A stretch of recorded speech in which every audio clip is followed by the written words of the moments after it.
ഇന്ന് ഞാൻ ആക്സൻസിന്റെ recent introduce ചെയ്ത ഒരു പ്രൊഡക്റ്റ് പരിചയപ്പെടുത്താം. Accents pleasure. ഞാൻ ആക്സൻസിൽ ഓൾറെഡി പറഞ്ഞിരുന്നു, അധികം പ്രൊഡക്ട്സ് ഒന്നും വരാൻ ചാൻസസ് ഇല്ല, കുറച്ച് ലിമിറ്റഡ് ആയിട്ടുള്ള മോഡലുകളെ ഉണ്ടാവുള്ളൂ എന്നുള്ളത്. സോ നമ്മൾ ആദ്യം പ്ലാൻ ചെയ്ത് വെച്ച ഒരു പ്രൊഡക്റ്റ് ആയിരുന്നു ആക്സൻസിന്റെ പ്ലഷർ എന്നുള്ളത്. സോ ഈ ഒരു പെർഫ്യൂം. ഓക്കെ, സോ ഇത് അതിന്റെ ബോക്സ് ആണ്. പ്ലഷറിന് അങ്ങനെ ഡെഡിക്കേറ്റഡ് ആയിട്ട് വേറൊരു ബോക്സ് കൊടുത്തിട്ടില്ല, കോമൺ ആക്സൻസിന്റെ ബോക്സ് തന്നെ. സോ സാധാരണ എല്ലാ ആക്സൻസും വരുന്ന പോലെ തന്നെ ഈ ഒരു ബ്യൂട്ടിഫുൾ ആയിട്ടുള്ള ഈ ഒരു ബോട്ടിലിൽ തന്നെയാണ് ഇതും വരുന്നത്. അപ്പോൾ ഇതിൻ്റെ ജ്യൂസ് ഇതാ ഇങ്ങനെയാണ്. ഓക്കെ, ഫ്രാഗ്രൻസ്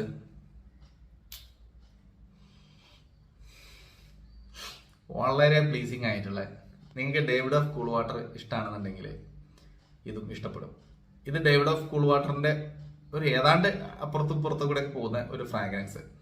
അതായത് CK eternity, David of cool water, ഇങ്ങനത്തെ പെർഫ്യൂംസ് ഉണ്ടല്ലോ, ആ ഒരു എന്താ പറയുക, ഒരു മസ്കുലിൻ ഫീൽ ചെയ്യുന്ന അതുപോലത്തെ ഫ്രാഗ്രൻസ് ആണത്. ഇത് ഏതിന് ഇൻസ്പയർഡ് ആണെന്ന് വെച്ചാൽ എസ്റ്റി ലാഡറിന്റെ പ്ലഷേഴ്സ് ഫോർ മെൻ എന്ന പെർഫ്യൂമിന്റെ ഇൻസ്പയർഡ് ആണ്.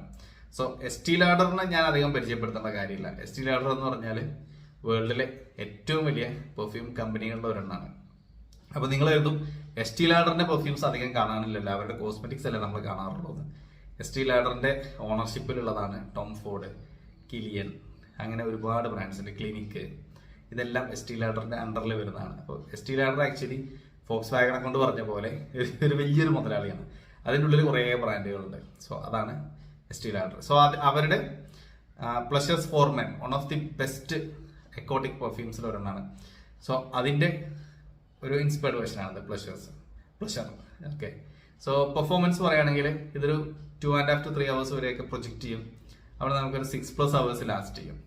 സോ ഇത് ആക്ച്വലി ഈ ആക്സൻസിൽ ഇൻട്രൊഡ്യൂസ് ചെയ്യുന്നതിന് മുന്നേ ഞാനിത് നമുക്ക് ഓരോ സാമ്പിൾസ് അയച്ചു തരുമല്ലോ. അപ്പൊ ഞാൻ ഈ ആക്സൻസ് എന്ന സംഭവം തന്നെ എൻ്റെ മൈൻഡിൽ വരുന്നതിന് മുന്നേ കയ്യിലുള്ള ഒരു ഫ്രാഗ്രൻസ് ആണത്. കുറേ നാളുകൾക്ക് മുന്നേ ഇവിടെ നമ്മളെ ഷെൽഫിൽ ഇപ്പോഴും ഇരിക്കുന്നുണ്ട്. കമ്പനി നമുക്ക് ടെസ്റ്റേഴ്സ് ഇത് അയച്ചു തരും, നിങ്ങളിത് നോക്കിയിട്ട് ക്വാളിറ്റി ഓക്കെ ആണെങ്കിൽ ഓർഡർ തന്നാൽ മതി എന്ന് പറഞ്ഞിട്ട്. അങ്ങനെ ഉള്ള സമയത്ത് എൻ്റെ മൈൻഡിൽ ഉണ്ടായിരുന്ന ഒരു പ്രൊഡക്റ്റാണ്. പക്ഷേ ഇതൊരു ഇത്തിരി ഒരു എക്സ്പെൻസീവ് സൈഡിൽ ഉള്ളത് കൊണ്ട് ഞാൻ നേരത്തെ ഇൻട്രൊഡ്യൂസ് ചെയ്തില്ല. പക്ഷേ ഈ ആക്സൻസ് എന്നുള്ളത് ഇതിലുള്ള എല്ലാ സാധനങ്ങളും ആക്ച്വലി എക്സ്പെൻസീവ് ആണ്. പിന്നെ നമ്മൾ എന്താ വെച്ചാൽ ഈ കുറച്ചും കൂടിയും ഒരു വൈഡായിട്ട് കസ്റ്റമേഴ്സിലേക്ക് എത്തട്ടെ എന്ന് കരുതിയാണ് ഇതിനധികം പ്രൈസ് ഒന്നും കോട്ട് ചെയ്യാതെ ഈ സാധനങ്ങൾ കൊടുത്ത് പോകുന്നത്. സോ അതൊക്കെയാണ് ഈ പ്ലഷറിൻ്റെ ഡീറ്റെയിൽസ്. നല്ല ക്വാളിറ്റിയുള്ള ഒരു നല്ലൊരു മസ്കുലിൻ എക്കോട്ടിക് ഫ്രാഗ്രൻസ് നോക്കുന്നവർക്ക് ട്രൈ ചെയ്യാൻ പറ്റിയതാണ്. വാങ്ങിക്കാനുള്ള ഡീറ്റെയിൽസ് ഞാൻ ഡിസ്ക്രിപ്ഷനിൽ ആഡ് ചെയ്യാം. പിന്നെ എന്താ പറയുക, ഇത് നമ്മുടെ തന്നെ ബ്രാൻഡാണ്. ചിലർ ചോദിക്കും നിങ്ങളുടെ തന്നെയാണോ ഈ ആക്സൻസ് എന്നുള്ളത്, ഈ ലേട്രസോറും ആക്സൻസ് ഒക്കെ ഒന്നാണോ എന്നുള്ളത്. രണ്ടും ഒന്ന് തന്നെയാണ്. അപ്പം എന്തിനാണ് രണ്ട് പേര് കൊടുത്തതെന്ന് ചോദിക്കും. അതിൻ്റെ ഉത്തരം ഞാൻ പല വീഡിയോസിലായിട്ട് പറഞ്ഞിട്ടുണ്ട്. ചില പ്രൊഡക്റ്റുകൾ നമുക്ക് ഒന്നിൽ കൂടുതൽ സാധനങ്ങൾ നല്ലത് കിട്ടുമ്പോൾ രണ്ടും നമുക്ക് വിടാൻ തോന്നൂല, കസ്റ്റമേഴ്സിന് രണ്ടും എത്തിക്കണം. ചിലപ്പോൾ ഒരേ ഫ്രാഗ്രൻസ് തന്നെ നമുക്ക് രണ്ട് കമ്പനികൾ അയച്ചതും നല്ലതായി. അപ്പം എന്ത് ചെയ്യാൻ പറ്റും, ഒന്ന് റിജക്റ്റ് ചെയ്യാൻ പറ്റൂല. അപ്പം അതിനെ അടുത്ത ബ്രാൻഡിലേക്ക് മാറ്റിയിട്ട് ഇറക്കുന്നു, അത്രേ ഉള്ളൂ. ഓക്കെ, സോ സിമ്പിൾ ആയിട്ടുള്ള ഒരു ലോജിക്ക്. അപ്പം എന്തായാലും ട്രൈ ചെയ്ത് നോക്കുക. വാങ്ങിക്കാനുള്ള ഡീറ്റെയിൽസ് ഞാൻ ഡിസ്ക്രിപ്ഷനിൽ ആഡ് ചെയ്യാം.